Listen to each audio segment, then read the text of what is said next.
Dr. Carson, I want you to meet, this is Katie Busby. She works for the Chamber of Commerce here in Greenville, and she says she is undecided. Katie, welcome.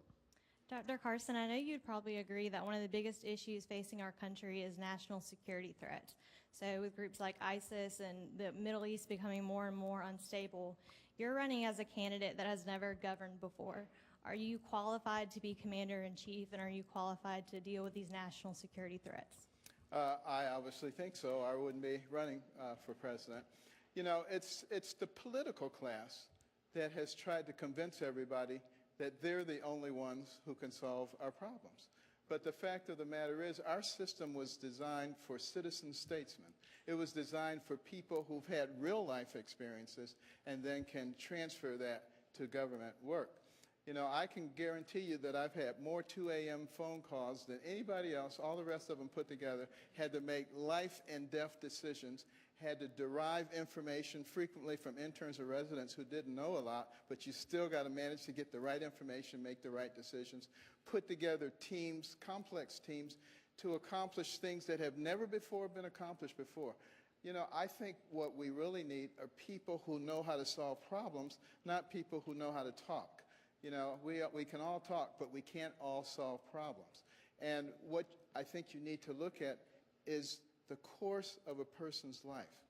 Go back and see what kinds of things have they had to face, what kind of things have they had to overcome. And, you know, the people who say, well, you've never run anything, you don't know how to do anything, maybe none of the things that they want to do, but I tell you, it does take skill to take, you know, the Division of Pediatric Neurosurgery when I became chief. It wasn't even on the map.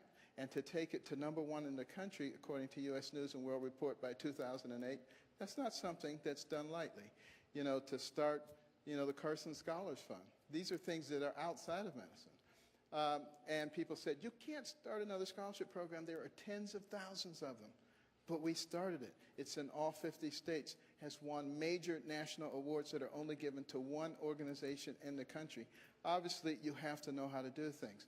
You know, I've spent 18 years on the board of Kellogg, 16 years on the board of Costco, learned a tremendous amount about business, both domestically and internationally, and a lot of things that people who are politicians who are running have never done. So I think you have to really look at what a person accomplishes in their life and not whether they have a specific pedigree of the political class who thinks that they rule us, when in fact this country is of, for, and by the people. And it's we the people who need to assume once again the pinnacle position.